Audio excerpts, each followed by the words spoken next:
హైదరాబాద్ నగరంలో మౌలిక వసతుల కల్పనలో భాగంగా ఫ్లైఓవర్లు, రోడ్ల విస్తరణ, ఇతర ప్రాజెక్టులను చేపట్టాలంటే ప్రాజెక్ట్ వ్యయం కంటే భూసేకరణ వ్యయం భారీగా పెరిగిపోతుంది.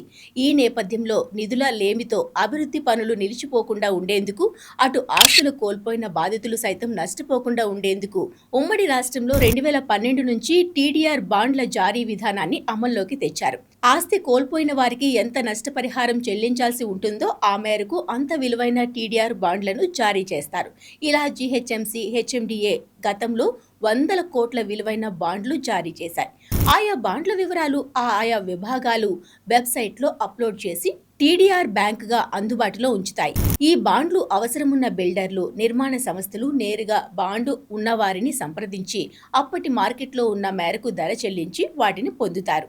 దానిని తమ నిర్మాణ ప్రాజెక్టులో వినియోగించుకుంటారు. 2-3 రోజుల క్రిందట వరకు ఈ బాండ్లు వినియోగంలో అధికారులు గాని, ప్రభుత్వ జోక్యం గాని ఎక్కడా ఉండేది కాదు.